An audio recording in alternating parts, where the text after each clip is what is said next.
বান্ধৱ সমস্ত আই মাতৃ সমস্ত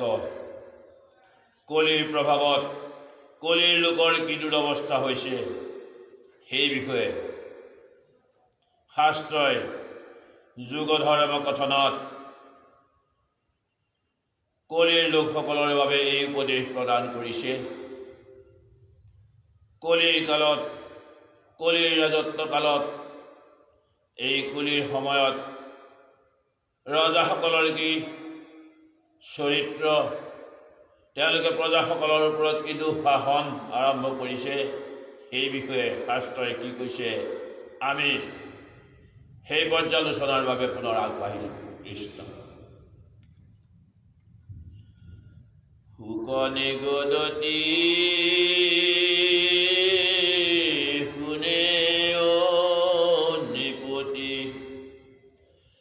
কৃষ্ণৰ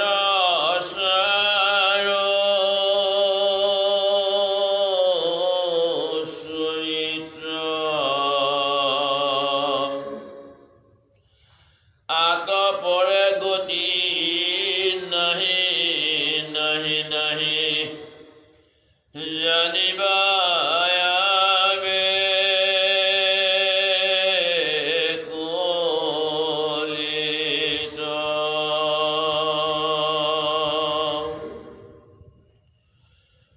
কলিৰ শ্ৰেষ্ঠত নষ্ট ভৈল লোক দেখিয়া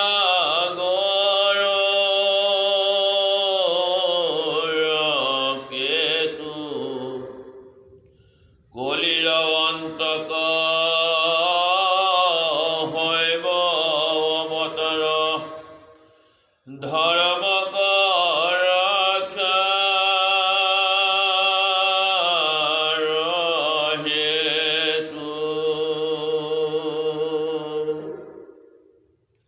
গংগাৰ তীৰত 7 দিনৰ ভিতৰত দেহ ত্যাগ কৰাৰ মানস কৰি পাণ্ডৱৰ নাতি মহাৰাজ পৰীক্ষিত তেওঁ একমাত্ৰ ভগৱন্তক চিন্তি যিহেতু তেওঁ নিজকে সমৰ্পণ কৰিছে ভগৱন্তৰ শ্ৰীচৰণত, আমি সেইজন ভগৱন্তৰ সুন্দৰ তেওঁৰ চৰিত্ৰ, তেওঁৰ গুণানুকীৰ্তন, সেইজন ভগৱন্তৰ গুণানুকীৰ্তন আমাক কৰাৰ বাবে শাস্ত্ৰই নিৰ্দেশনা প্ৰদান কৰিছে। আৰু একমাত্ৰ এই কলিত কৃষ্ণৰ গুণানুকীৰ্তন শ্ৰৱণ কীৰ্তনৰ জৰিয়তে কৃষ্ণৰ স্বৰূপ উপলব্ধি কৰাৰ বাহিৰে, কৃষ্ণতে আত্মসমৰ্পণ কৰাৰ বাহিৰে কলিৰ লোকৰ যে অন্য কোনো গত্যন্তৰ নাই সেই কথা শাস্ত্ৰই আমাক বাৰে বাৰে প্ৰকাশ কৰিছে। সেয়েহে কলিৰ অৱসান ঘটাবৰ বাবেই কলিৰ যুগত আহি, যিহেতু কলিৰ যুগত সকলো লোক নষ্ট হৈছে, এই গৰুৰ কেতু অৰ্থাৎ ভগৱন্তই গৰুৰ বাহন লৈ তেওঁৰ কলিক নিধন কৰিবৰ বাবেই, কলিক এই জগতৰ পৰা দূৰীভূত কৰিবৰ বাবেই তেওঁ ধৰ্মক স্থাপন কৰিবৰ বাবেই, অধৰ্মক নিধন কৰিবৰ বাবেই তেওঁ অৱতাৰ গ্ৰহণ কৰি আছে বাৰে বাৰে। কৃষ্ণ সৰাসৰ গুৰু ঈশ্বৰ বিষ্ণুৰ জন্মৰ গুণ কাৰণ সাধু সমস্তৰ ধৰ্ম ৰক্ষা হৈব নহিব দুষ্ট দুৰ্জন ভকত সকলে জন্ম কৰ্ম শুনিবে গা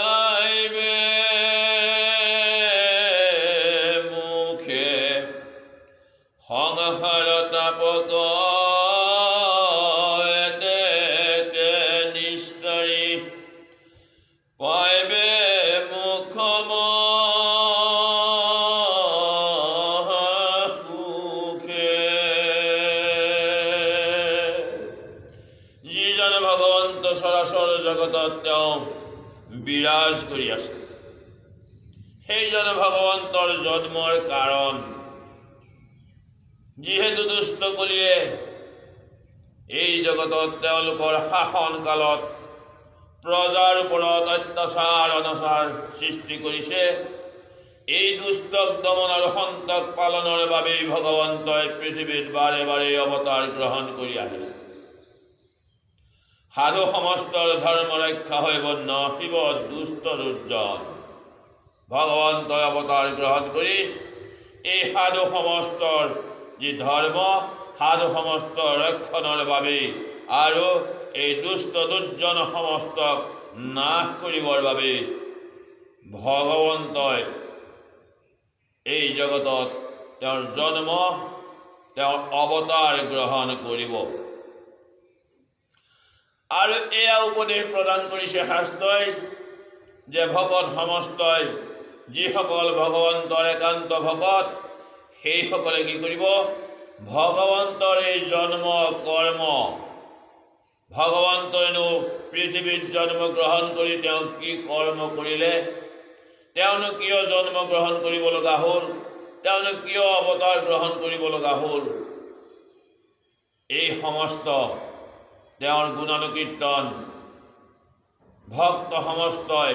সাধুৰ সংগত একান্তভাৱে শ্ৰৱণ কীৰ্তন কৰাৰ কথা শাস্ত্ৰই যি নিৰ্দেশনা প্ৰদান কৰিছে, আমি সেয়েহে ভগৱন্তৰ শ্ৰীচৰণত নিজকে অৰ্পণ কৰি সাধুৰ সংগত আমি তেওঁৰ গুণানুকীৰ্তন শ্ৰৱণ কীৰ্তন কৰিব পাৰিব লাগিব। আৰু তেতিয়াহে সংসাৰৰ তাপৰ পৰা, সংসাৰৰ এই দুখ যন্ত্ৰণাৰ পৰা আমি নিজকে আঁতৰ কৰি আনি আমি এই মহামুখ্য ফল আমি লাভ কৰিব পাৰিম। পৃথিৱী মণ্ডলে হৈবে কপৰম প্ৰসিদ্ধ সম্বল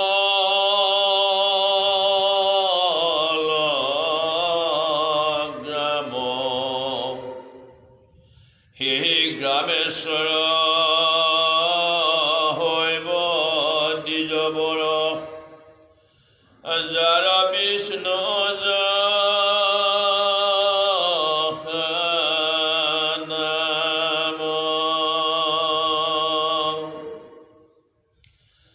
বেদত শাস্ত্ৰত সমস্তে পাৰ্গত, নেৰিবে নীতি আচাৰ, পৰম ভকত তাহানে গৃহত, হৈবা কলকি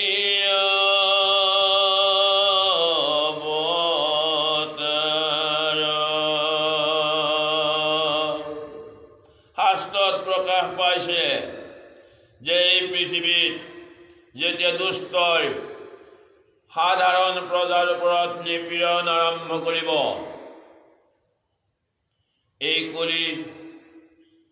নিস্তাৰ কৰিবৰ বাবেই, এই কলিক নাশ কৰিবৰ বাবেই এই পৃথিৱীতেই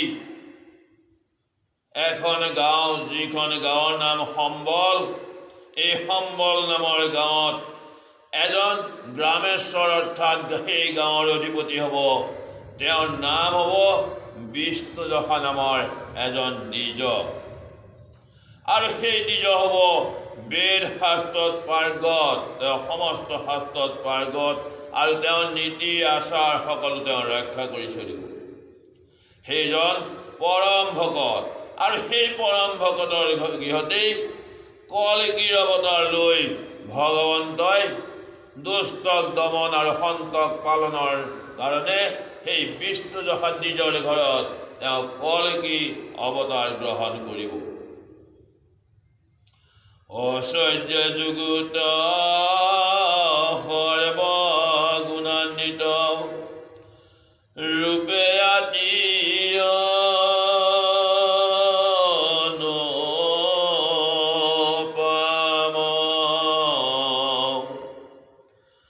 মহাবেগৱন্ত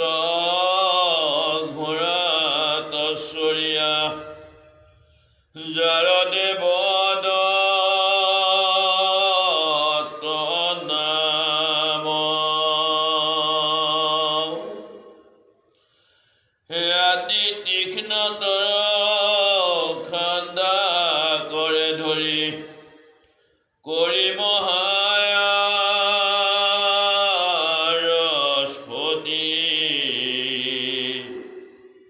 ঘূত কত উঠি বেগে দিয়া ছুটি ফুৰিবা ভূমি প্ৰজতি। সেই বিষ্ণুজহা সম্বল নামৰ সেই গাঁৱত বিষ্ণুজহা নামৰ যিজন দ্বিজ তেওঁৰ গৃহত কল্কী ৰূপে অৱতাৰ লৈ সমস্ত ঐশ্বৰ্যৰে গুণান্বিত হৈ সমস্ত গুণেৰে গুণান্বিত হৈ অতি ৰূপৱান সেই পুৰুষে কল্কী অৱতাৰ লৈ কি কৰিব মহাবেগন্ত ঘোঁৰা যাৰ নাম দেৱদত্ত সেই দেৱদত্ত নামৰ ঘোঁৰাত উঠি তেওঁ তীক্ষ্ণতৰ তৰোৱাল লৈ তেওঁ আস্ফালন কৰি ফুৰিব। এই ঘোঁৰাত উঠি তেওঁ দেশ পৰ্যটন কৰিব, তেওঁ আস্ফালন কৰি ফুৰিব কল্কী অৱতাৰ য'ত তেওঁ দুষ্টক দমন আৰু সন্তক পালন কৰাৰ সেই প্ৰতিশ্ৰুতি লৈ তেওঁ আহিছে কল্কী অৱতাৰ কৰি কৰ্ম ঘোৰ যত খত চুৰ লোকত ৰাজা বোলায়ে কোটি অসংখ্যাত কাটিবন্ত তাক তীখাল খান্দা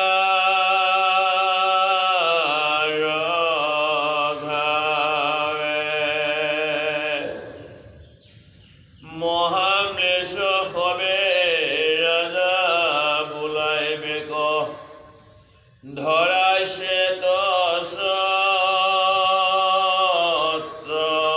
দণ্ড নিসন্ততি কৰি কোপে কল্কী হৰি কৰিবন্ত খণ্ড খণ্ড। কল্কী অৱতাৰ লৈ দেৱদত্ত নামৰ ঘোঁৰাত উঠি আস্ফালন কৰি তেওঁ যেতিয়া পৃথিৱী পৰ্যটন কৰিব তেওঁ এই দুষ্ট সমস্তক যিসকলে ৰজা নিজকে ৰজা বুলি কৈ এই নিপীড়িত কৰিব এই সাধাৰণ প্ৰজাসৱৰ ওচৰত সেইসকলক এই মহাম্লেশ হবক দেৱদত্ত নামৰ ঘোঁৰাত উঠি সেই কল্কী অৱতাৰ লৈ তেওঁলোকক নিঃশেষ কৰিব। অযত দুষ্টৰণ্ড যতে কপাখণ্ড লোকক কৰ কুধ্বংস বিচাৰি বিচাৰি কাটিবা মুৰাৰী নথৈবা তাহাৰ সনস হিষ্টক আশ্বাসী দুষ্টক বিনাশী খন্দিবা প্ৰজাৰ দুখ পৰম নিৰ্ভয় ভকতক দিয়া স্নেহত হৈবা বিমুখ।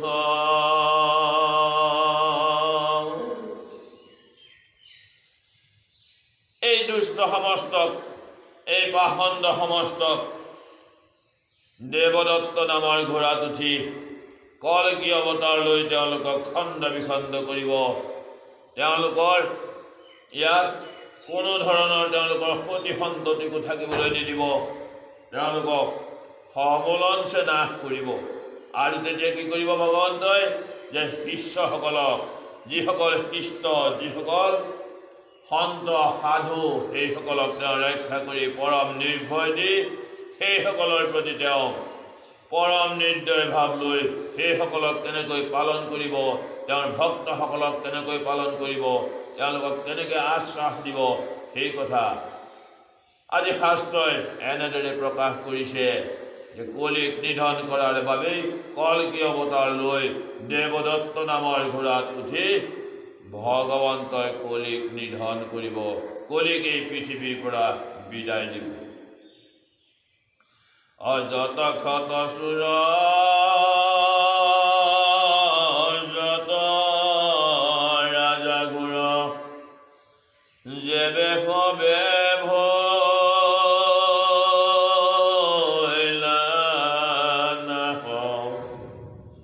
কলিকি শৰীৰৰ চন্দন সুগন্ধি বহিবে পুণ্য বতাহ তাহাৰ পৰশ প্ৰজা হব হৈবে নিৰ্মল মন বাসুদেৱ মূৰ্তি হৈবে হৃদস্থিতি চিন্তিবে তান শৰণ। যিসকল দুষ্ট, এই দুষ্টসকলক যিহেতু কল্কি অৱতাৰ লৈ ভগৱন্তই যিহেতু তেওঁলোকক বিনাশ কৰিব, সেই সময়ত এই সন্ত সমস্তই কল্কি ভগৱন্তৰ আশ্ৰয়ত সকলোৰে মন নিৰ্মল হ'ব আৰু সকলোৱে একমাত্ৰ বাসুদেৱ মূৰ্তি অৰ্থাৎ কৃষ্ণৰ মূৰ্তিক হৃদয়ত চিন্তি, যিজন পৰমাত্মা ৰূপে ভগৱন্ত সবাৰো হৃদয়ত আছে, সেই ভগৱন্তক নিজৰে হৃদয়ত তেওঁ বিচাৰি পাব সকলোৱে, আৰু সকলোৱে বিচাৰি পাবৰ বাবে ভগৱন্তৰ শ্ৰীচৰণত সকলোৱে নিজকে অৰ্পণ কৰিব। আৰু অধৰ্মক মনত নলয় কৰিবে পুণ্য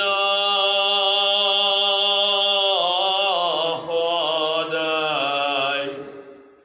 তাত হন্তে যত উপজীবে প্ৰজা হৈবে সবে স্থূলকায়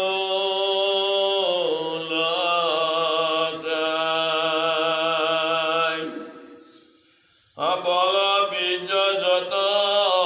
অনেক উচিত পৰম পুণ্য শৰীৰ এহি মতে হৰি পাখণ্ড সংহৰি কৰিবা পৃথিৱীৰ।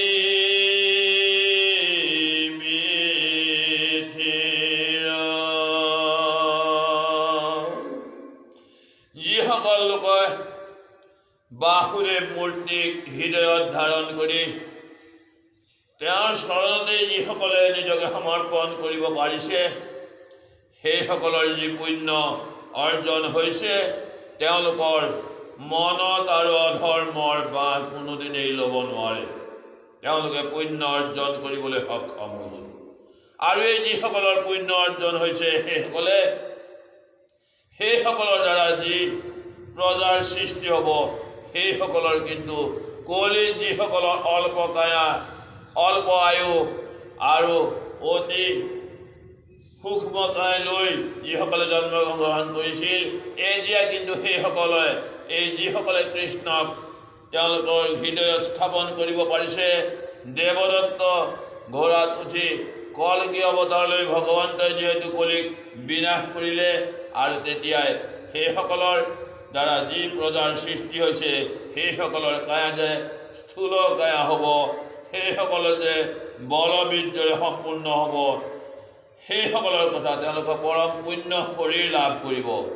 এনেকৈ ভগৱন্তই পাখণ্ড সমস্ত সংহাৰ কৰি পৃথিৱীক এক স্থিৰ অৱস্থালৈ যে আনিব পাৰিব,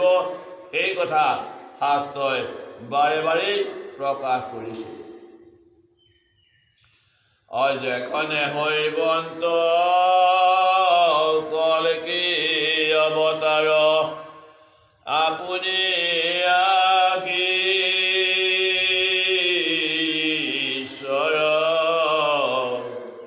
তেখনৰে পৰা হৈবে সত্য যুগ, কলিক কৰি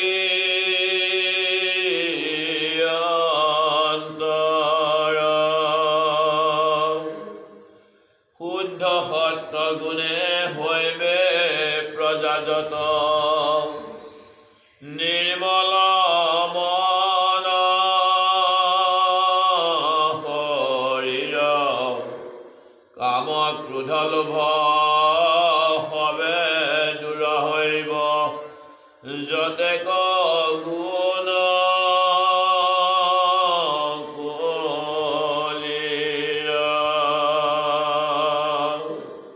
ভগৱন্তই যেতিয়া কলিক নিধন কৰি সত্যৰ প্ৰৱৰ্তন কৰিব, তেওঁৰ পৃথিৱী যেতিয়া স্থিৰ চিত্তলৈ আনিব, পৃথিৱীত এই সন্ত সমস্ত যেতিয়া ঈশ্বৰক চিন্তি নিজকে যেতিয়া ঈশ্বৰত সমৰ্পণ কৰিব পাৰিব, যেতিয়া স্থূল কায়াৰ সেই মনুষ্য বলবীৰ্যৰে সম্পূৰ্ণ হৈ যেতিয়া তেওঁলোক এই পৃথিৱীত জন্ম ধাৰণ কৰিব, কেতিয়া? যেতিয়া কলিৰ অন্ত পৰিব, এই দুষ্ট কলিক যেতিয়া এই সংসাৰৰ পৰা বিদায় দিব কল্কি অৱতাৰ লৈ, তেতিয়াই ভগৱন্ত ঈশ্বৰে কি কৰিব? যেখনে হৈবন্ত কল্কি অৱতাৰ, আপুনি আহি ঈশ্বৰ, এই কল্কি অৱতাৰে লৈ যেতিয়া ভগৱন্ত নিজেই আহিব, তেতিয়াৰে পৰাই এই পৃথিৱীত সত্য যুগৰ আৰম্ভ হ'ব, এই কলিৰ অন্ত পৰিব, আৰু শুদ্ধ সত্য গুণে হৈবে প্ৰজাজত, ইয়াত যত প্ৰজাই নিবাস কৰি থাকিব, ভগৱন্তৰ এই মহিমাৰ গুণত সকলোৱেই শুদ্ধ আৰু সদ্গুণী হ'ব, সকলোৰে নিৰ্মল শৰীৰ হ'ব, কাম ক্ৰোধ লোভ মোহ সকলো দূৰ হ'ব, যিবিলাক কলিৰ দিনত যি গুণ তেওঁলোকৰ আছিল, এই সকলো গুণ তেওঁলোকৰ বিনাশ হ'ব। কৃষ্ণ বান্ধৱ সমস্ত, আমি কল্কি অৱতাৰ লৈ কলিক কেনেকৈ নিধন কৰিব, এই বিষয়ে যি পৰ্যালোচনা আমি আগবঢ়ালোঁ, আমি পৰ্যায়ক্ৰমে যিহেতু দ্বাদশ স্কন্ধৰ এই যুগ ধৰ্ম, কলিৰ প্ৰৱৰ্তন, কলিৰ নিধন, ভগৱন্তৰ কল্কি অৱতাৰ, আমি যি দ্বাদশ স্কন্ধৰ এই পৰ্যালোচনা আগবঢ়াই আহিছোঁ, আমি ক্ৰমান্বয়ে আগবঢ়াই যাম। আমি আজি আমাৰ এই পৰ্যালোচনা ইমানতে সামৰণি মাৰিছোঁ। কৃষ্ণ হৰি